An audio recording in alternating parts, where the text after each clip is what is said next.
This is the OP-4 War Games base at Fort Polk, Louisiana, USA. OP-4 stands for Opposing Force, an exercise unit that puts 50,000 soldiers through their paces every year.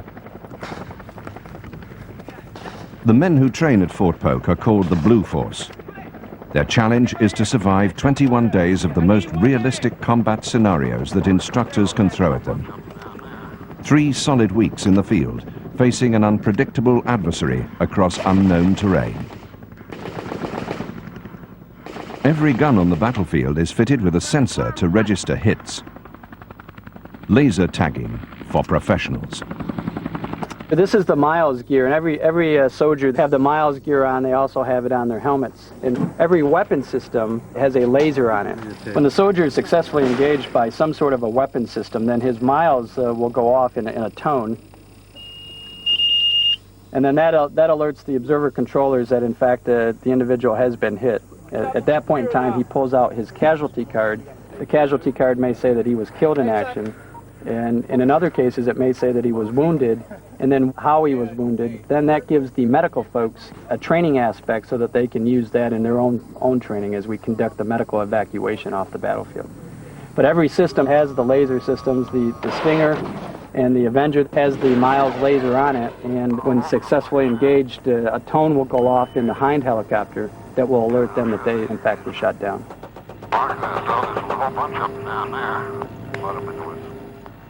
The airborne enemy the trainees will face are named Red Force, a team of OP-4 instructors, masters of the tactics and technologies of the armed forces of the former Soviet Union. We're being brought in to repel the aggressors, the blue aggressors, those running dogs. So we will come in and come in hard, low, fast, and hit the targets, and as quickly and as hard as we can do it.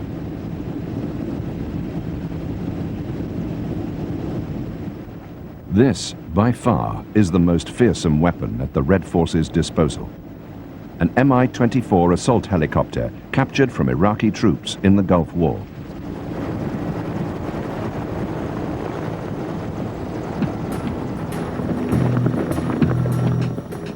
At the height of the Cold War, it was codenamed Hind by NATO planners.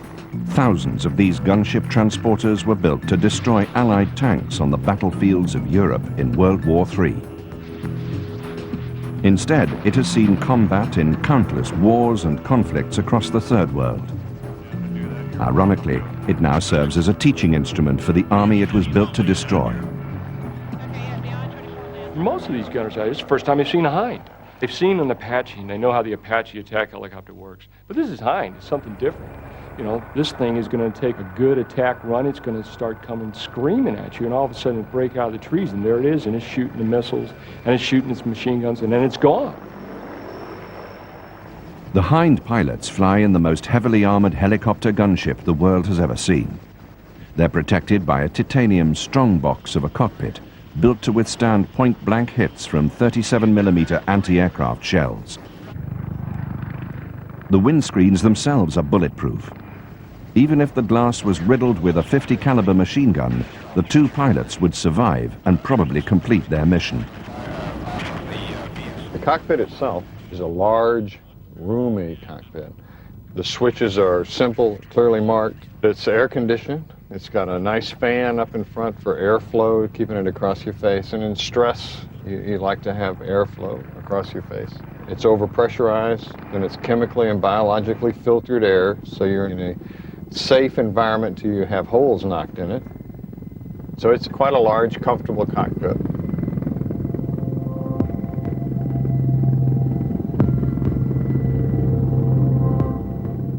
The Soviets had relied upon sheer weight of numbers to achieve military superiority.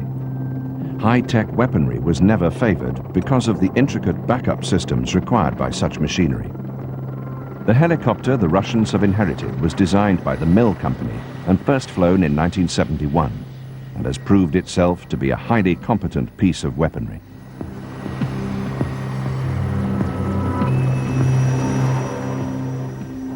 Nearly 2 times larger than America's Apache gunship, the Hind has no real Western counterpart. Soviet military doctrine had combined the speed of an attack helicopter with the size of a transporter. The result was a hybrid larger than most World War II bombers, and at 340 kilometers per hour, the fastest military chopper ever made. Faster even than the highly maneuverable Apache. I wouldn't say it's a sneaky type of aircraft. 26,000 pounds is not going to sneak up on pretty near anybody, but it is quiet in comparison to its size. And we move at a high speed, attack speed between 120 and 140 knots, 50 to 100 feet above the ground. And a rolling terrain, it's very difficult to detect, and it can be on you before you know it. This morning we expect the Mi-24 Hind to conduct an air attack. The air attack route will go up along the east side of the brigade sector. It will fly north. Proposed targets at Mark Point 706, 705, 704, and the brigade supply area. On this training exercise, the soldiers of the 25th Infantry Division face a difficult job.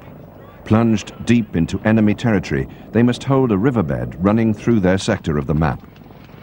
Along the way, they'll be subjected to ambush and attack by helicopter-borne Reds. The Hind pilots will not fly alone. Included in the Red Force are Mi-17 Hiplight and Mi-8 attack helicopters. To defend against these threats, each platoon has its own Avenger team. A Humvee fitted with Mach 2 Stinger surface-to-air missiles.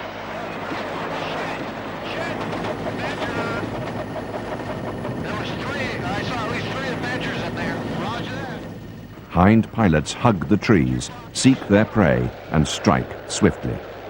This gives each team an average of just 3 seconds to get off a shot. If this were war, these men would already be dead. It's not good enough in our Army just to tell somebody, I want you to do this, and I want you to do it now. You got to tell the soldier why. You know, what's the purpose? What are we doing here? Down to the lowest level. He or she has an idea why we're out here. What's the whole purpose? What's the end game? And then the how is left up to them. And you trust them that they'll be able to apply that how, but it's the why. Again, I think that's probably one of the things that's unique about our Army. This is definitely the most realistic training that I've ever seen in 14 years in the Army, so this is great. In our home station, we really don't have aircraft that engage back at us, so we'll be on our toes as to more of what we're doing. Okay, he got us. Op-4 pilots fly 5 to 6 times daily. For the Stinger teams below, this constant cycle of attack forces them to sharpen their defensive skills to a fine edge. Okay, 27 just shot, 4 more rockets, and 12 individuals getting out of the MIA. By the time a rotation is over, it's almost like we don't want to go out in the box anymore. When you get whacked 3 or 4 times a day, that's, well, you know, we are pretty good at what we do, and to get shot up pretty regular doesn't do a whole lot for your ego. It's a really good feeling when you've gone out in the battlefield, battle area, and you've given it all you've got, and you've flown it to the maximum potential, and you've shot your ordnance, and you still get whacked and shot down. It makes you feel good. It makes you feel real good.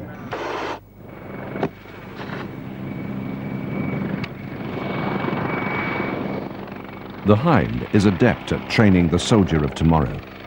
Though for thousands of such machines, their past is anything but a bloodless affair. I don't know about this one, but you know, you do wonder who sat in here, and you wonder where they are now, what they're doing now. Would they be surprised if they knew that what the aircraft was doing now? A lot of legacy to a piece of equipment like this that we're not even aware of. You wonder. You wonder.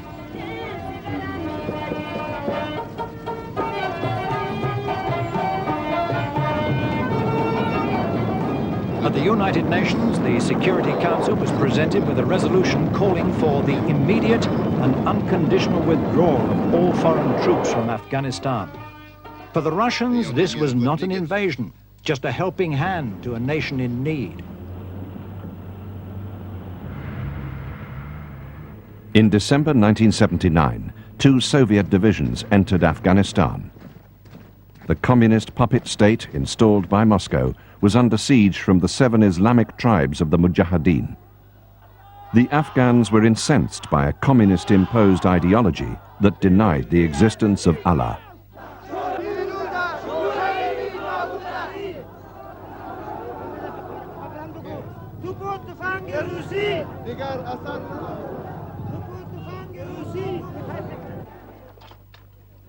This would be the first real test of the Russian army since the Second World War.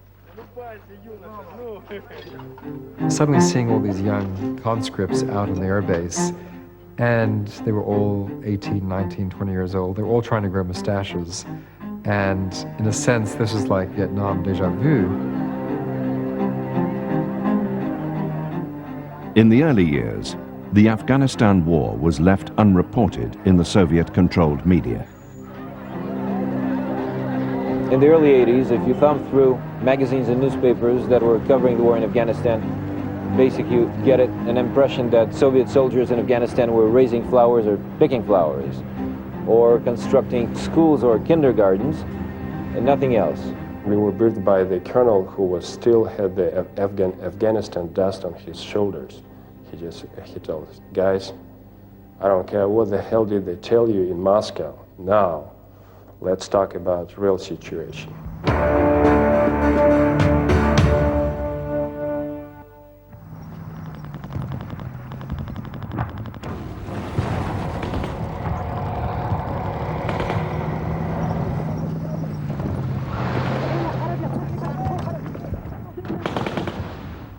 By late 1980, over 100,000 Soviets were fighting and dying in Afghanistan.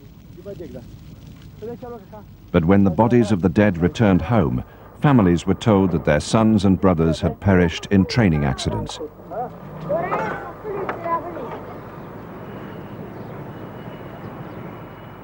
Throughout the war, the Soviets held Afghanistan's few cities, while the Mujahideen guerrilla army controlled the surrounding countryside.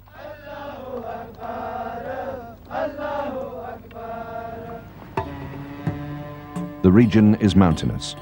Much of the country sits above 3,000 meters. In attempts to project power beyond the cities, the Soviets scattered fire bases across the land.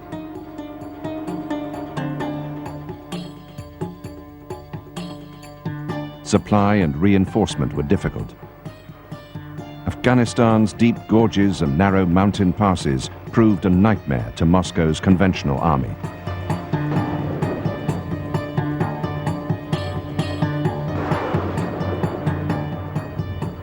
Soviet convoys found themselves under constant threat of sudden ambush by an enemy that was as elusive as it was destructive.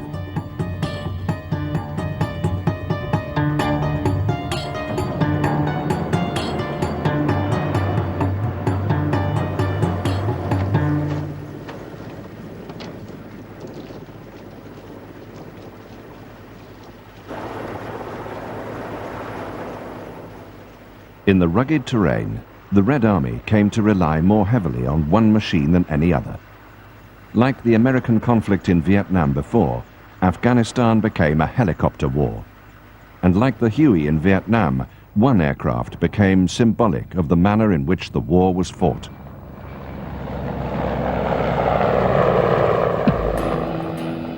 The Hind is powered by twin-turbine 2200 horsepower engines.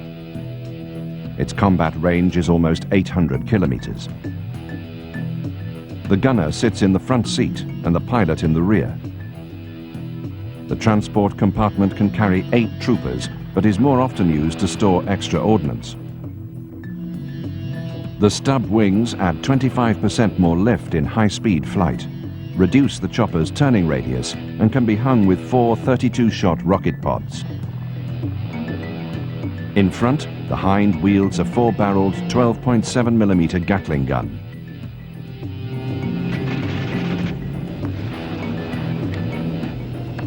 Over time, the Mi-24 evolved into a pure attack gunship.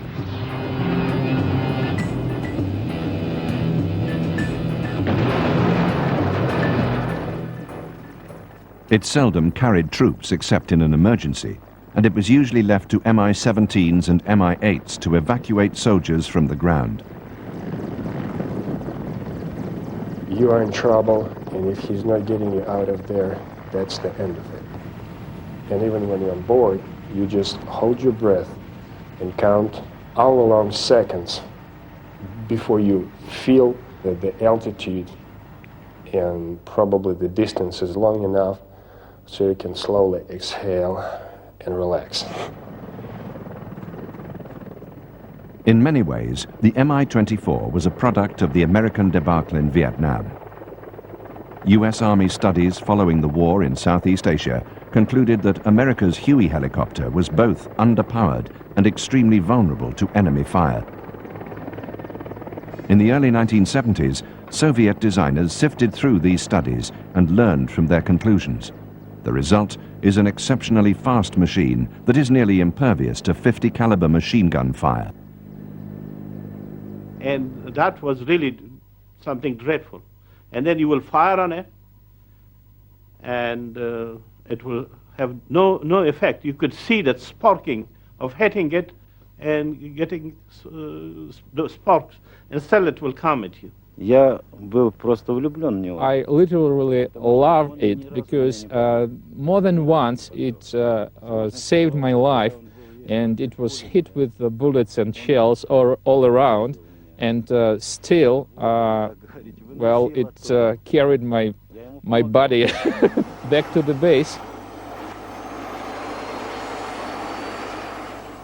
Soviet tactics often replicated the strategic operations employed by the Americans in Vietnam. Hours prior to a Hind assault on a suspect village, Soviet troops were inserted into hidden posts along the village's most likely path of escape. The Hinds would pop up from behind the mountain peak with the sun rising and the winds blowing into their direction. And this is like a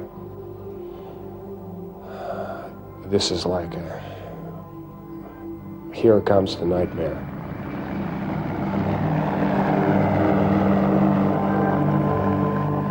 You could scare you know, even Afghan Mujahideen, they were very brave. They were very good fighters. They didn't care even if they're dead or alive, you know. But you can see that feeling, everyone, that the way the helicopter was coming to you, it's you can get that feeling like, oh, it's something coming to me, you know.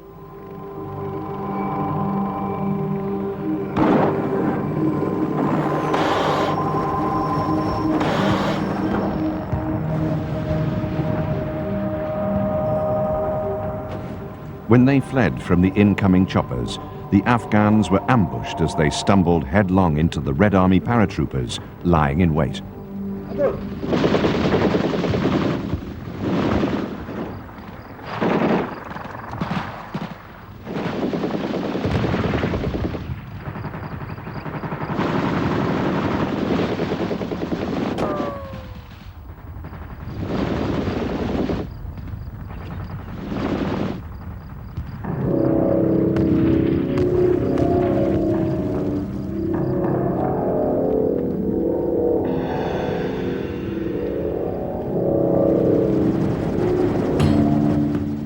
By 1983, the Hinds were roaming over the Afghan countryside, seeking targets at will. Soviet pilots named themselves the Grey Wolves, while the guerrillas below christened them the Garbak, or the Spectres. We were told that we had free hunting, that we should go off and shoot any people not using official roads. But it wasn't right. What if a man in the desert is just moving to the nearest village? When we first came, some people felt okay about us. But in a year or so, that changed. For Soviet pilots, distinguishing civilian from combatant was often difficult. For leaders in Moscow, the distinction was inconsequential. Kremlin planners devised a strategy that many called genocidal. Villages were bombed to empty the countryside of the people who fed, clothed, and sheltered the rebel fighters. If the Soviets had learned anything from the American experience in Vietnam, It didn't show. Terror tactics only strengthened the resolve of the enemy.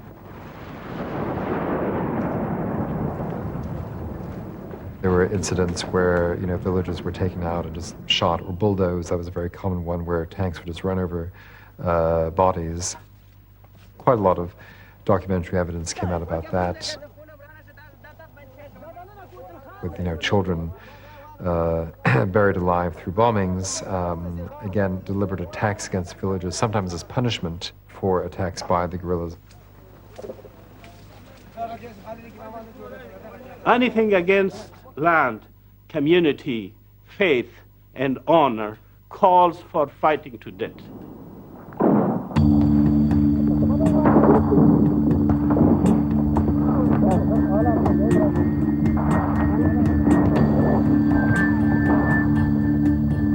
It is in the character of every Afghan, just to fight.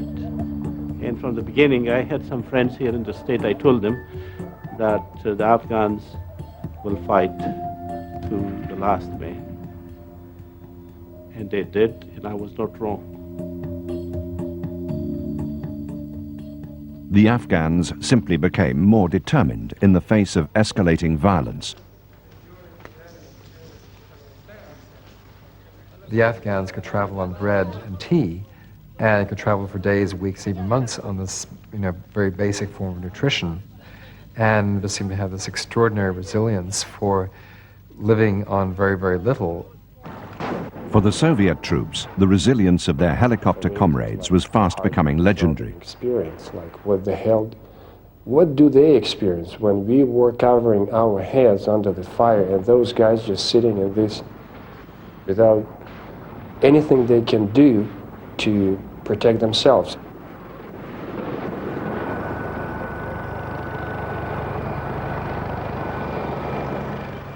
Pilots spent much of their time flying convoy escorts, and over time earned the respect of the troops that they're sent to protect. Their strongest bond was with the heli-borne troops they would carry into battle.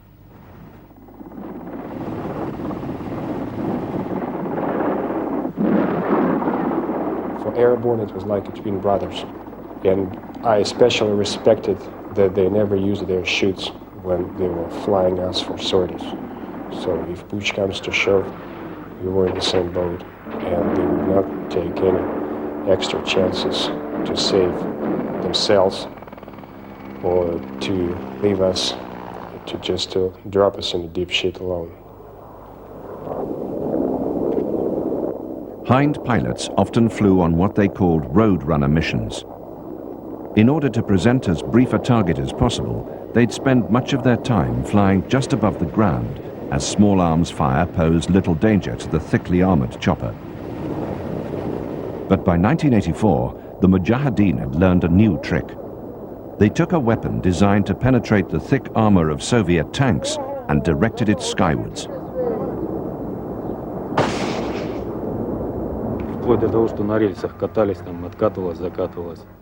Another unexpected thing we encountered there were the usage of hand grenade launchers against helicopters, which were intended to fire at tanks, but at helicopters at low altitude. They had lots of grenade launchers, and a Mujahid could just raise it and fire at you with a grenade, and there were many cases like that. You see, the helicopters will come high. If you fire it like this, the blast will kill you or at least injure you. So what we did, we will have these long, tall trees, a poplar or some sort of a pine. On the top of it, a Mujahid will climb and climb and climb, and usually there will not be strong branches to hold him. So what we will do, we will tie him up to the tree and then wait for the helicopters to come with the RPGs. And there have been cases that we shot the Hinds with the RPGs. Over time, the Mujahideen, like the Viet Cong before them, learned that pilots notice field movement. Running from incoming helicopters was suicidal. Once the guerrillas stood their ground, it was the Soviets who suffered. Hind pilot Valery Burkov entered combat in Afghanistan just 2 months after his father died flying an Mi-24 mission. Another Mi-24 was shot down, and my father decided to land his chopper and try and save the downed crew. But when he was coming in, his Hind too was hit in the fuel tank. So the helicopter exploded and started to burn. And he was the only one of the crew who didn't manage to get out. He burned up in the machine.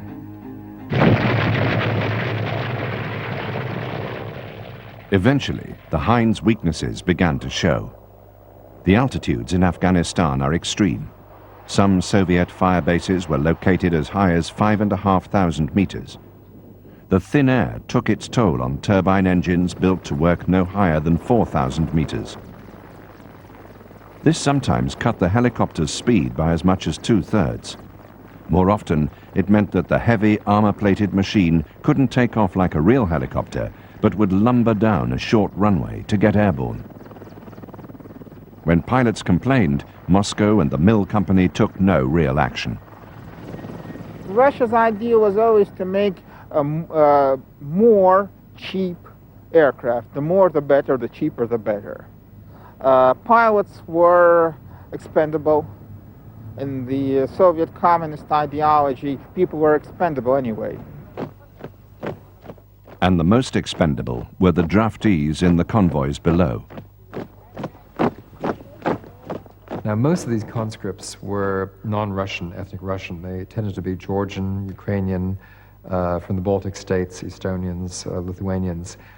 So there was a degree of resentment toward the Russians, toward Moscow.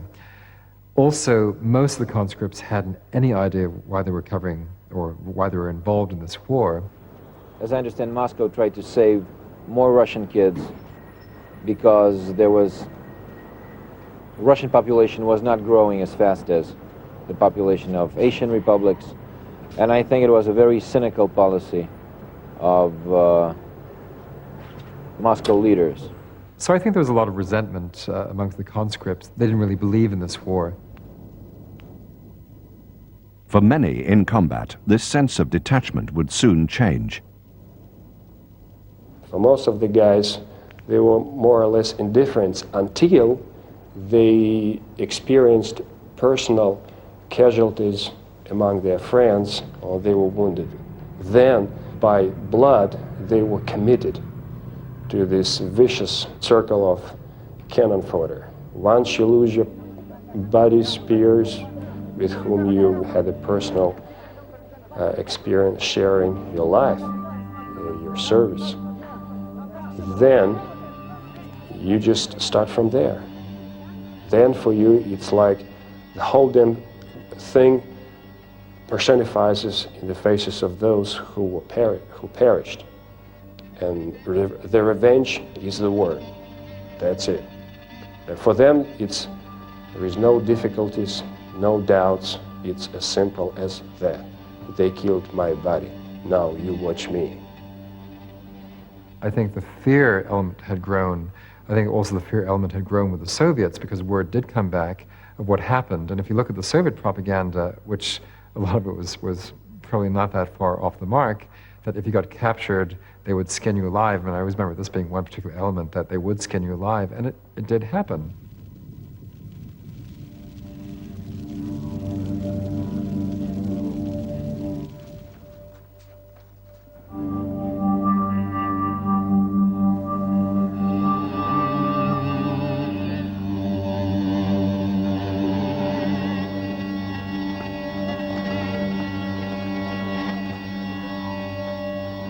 It was not a very nice war, and I talked a great deal with both Soviet prisoners and Afghans themselves, and I usually carried a copy of the Geneva Conventions, a cartoon book in my pocket to try and explain to the Afghans that they should not kill prisoners. This was not part of the game. And most Afghans really couldn't see the logic in this. They said, well, if we keep prisoners, we have to feed them, and they're bombing us, they're killing us, so why should we keep them alive? which was their point of view, and probably from their point of view also justified that they'd lost loved ones.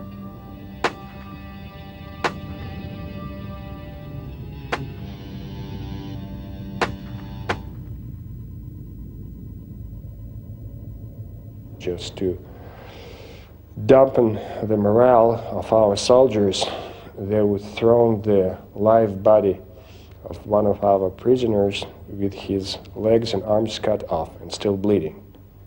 And as soon as the column stops and the guys would check out what the hell is going on, they would put it like in the big box from missiles, and it is open. And then the whole story is just like a wildfire, spreads all along the column. And you just can look at the faces of the young soldiers, how they turn pale, and some of them just tremble. And it's hard to measure to what extent it affects the combat readiness, but usually, well, I believe you understand what I'm talking about. It just fortified the views of those who spent some time there. It gave them ugly justification for atrocities on our side. So for us it was very simple. When we dealt with the POWs, we would have only very limited options. He cooperates with us. If he doesn't want, he would be wasted on the spot. That's it. Nothing fancy. No slicing, no knifing, anything like that.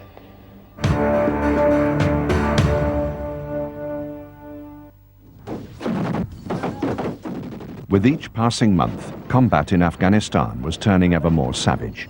By 1986, even the children of the Mujahideen were fighting the Soviets.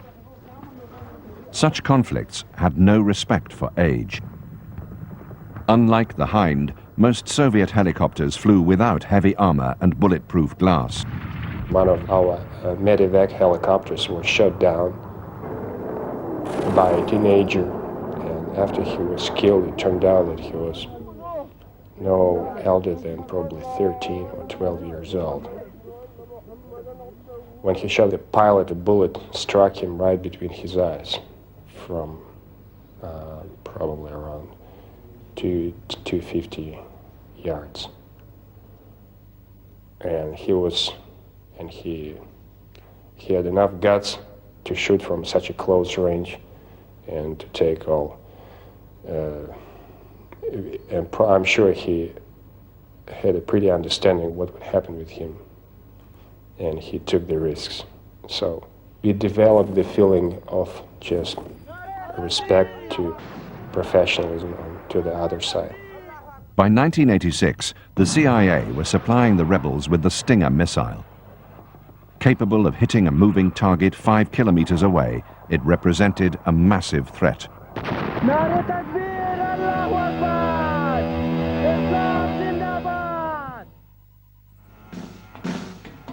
The General Dynamics Stinger weighs just 15 kilograms, flies twice the speed of sound, and can reach aircraft flying 5 kilometers away.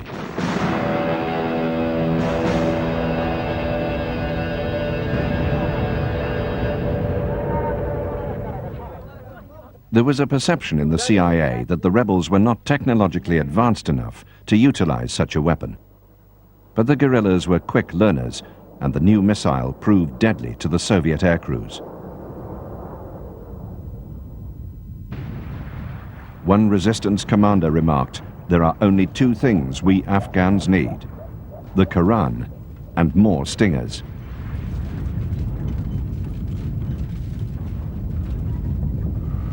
Well,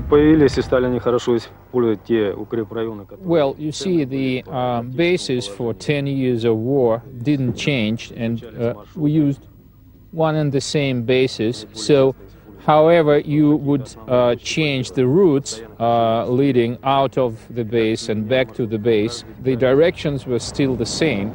So Mujahids built up fortified positions in the mountains on the general directions of our approach to the airfields and our routes leaving the airfields. And especially when they got stingers, they had people literally sitting with stingers, and if not in a day, then in a month, at this particular point, an aircraft would appear and would be shot at. The most dangerous time was around 1986. We lost a third of our men and a half of all our helicopters. Most of the guys lost were in Mi-8s because they are most vulnerable during landings and takeoffs in enemy territory.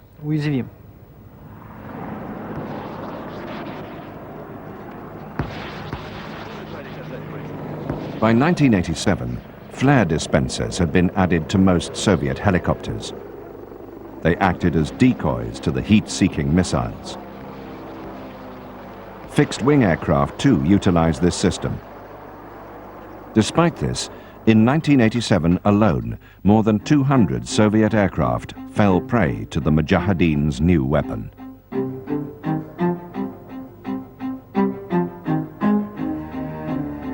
Almost on a daily basis, they would have a glass of vodka filled up with a piece of bread and a candle, and it would be like a funeral or faraway party for somebody else who was shot.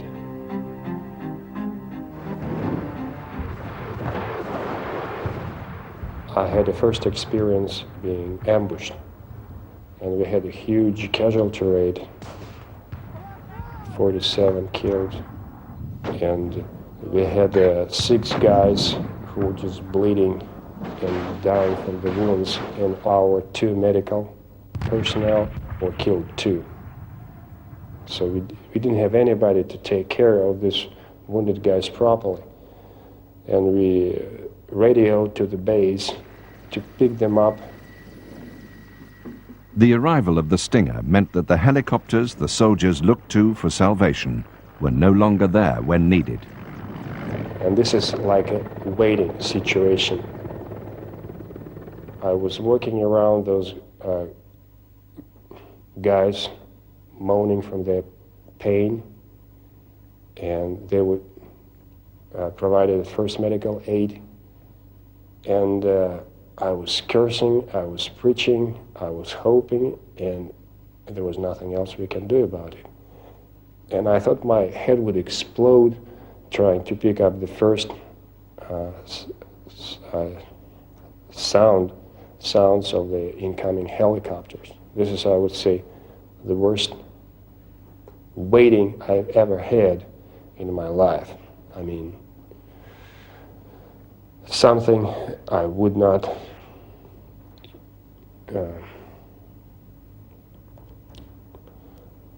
I wouldn't like to have anybody get through. The feeling of the mixture of hopelessness and hope at the same time. Not all of them made it when they landed. I had hard feelings. I was looking somebody to blame, and I couldn't put my finger on somebody or something. It was like, it was as big as life. It didn't work out properly. Birds landed safely, but they were useless because guys didn't make when they landed, and it was, well, everything has to be wonderful and happy and not bloody and stupid, but and you sometimes you pretend that you can make wonders, but sometimes you realize that you can't do it.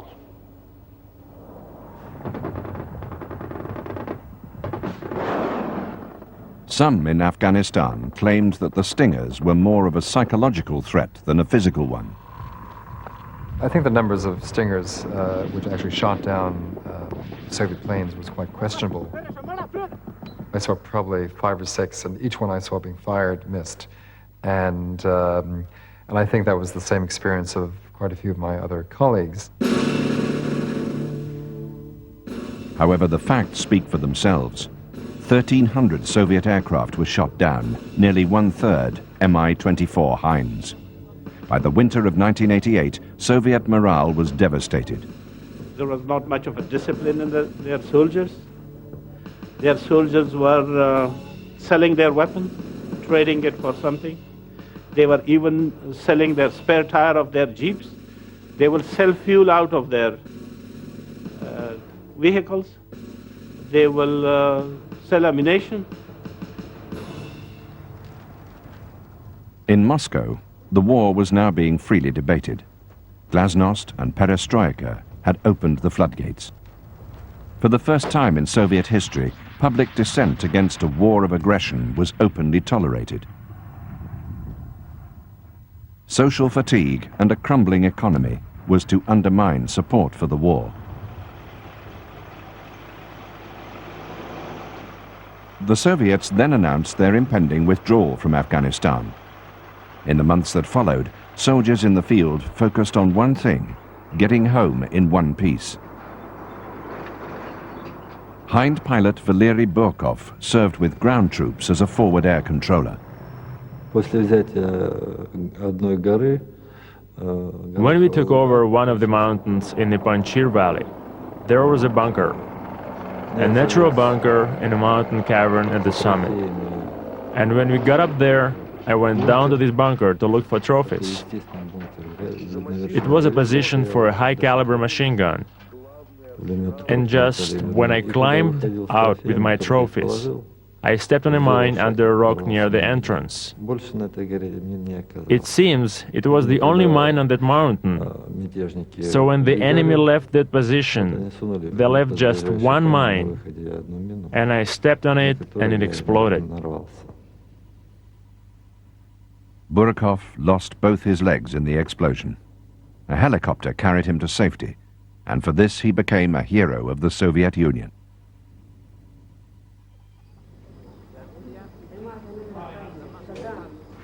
The Soviet Union has made a commitment to withdraw completely its forces from Afghanistan no later than February 15, 1989. There is no reason why they should not meet this obligation, and we expect the Soviets to honor the obligations they undertook in signing the Geneva Accords. There is no evidence that they will not do this.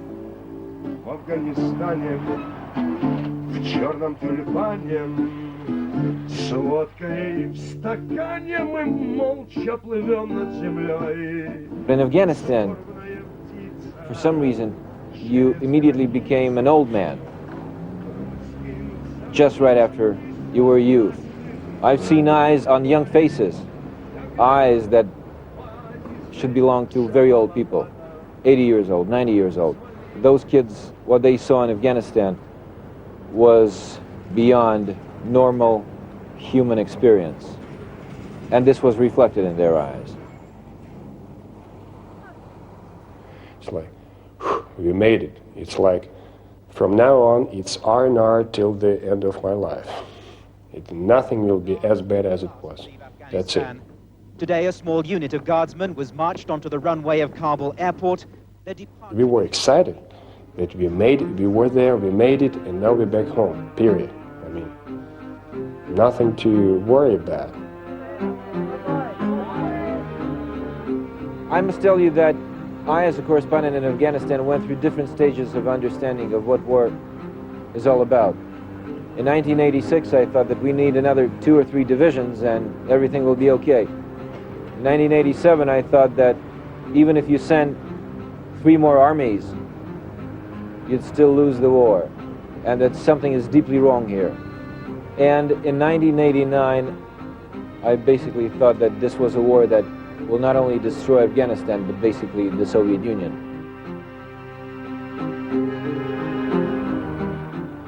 Historically, the Afghanistan war ended as the Soviet Empire began to disintegrate. and there's no doubting that the burden of that conflict contributed to its downfall. The Soviets lost 15,000 troops because of dogmatic principles. As for Afghanistan itself, 1.5 million rebels and civilians have died, and the terror continues with warring tribes fighting over the rubble left by the invading Soviets.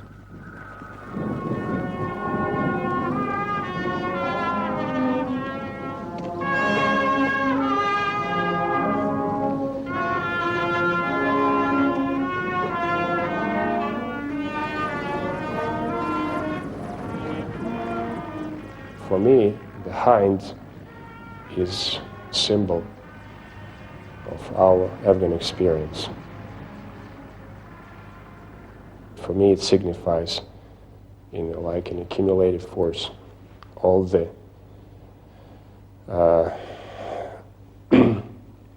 all the brutality and power and of this conflict that we experience on both sides in Afghanistan.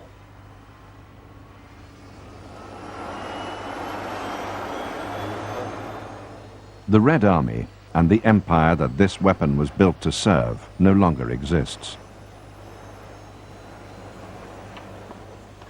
It's ironic that the system the helicopter now operates under is as run down as the helicopter itself. There is a final irony. Because of the lack of fuel in Russia, the average Russian Federation pilot flies just once a month, making the Hind pilots of the Louisiana OPFOR unit the most active Mi-24 unit in the world.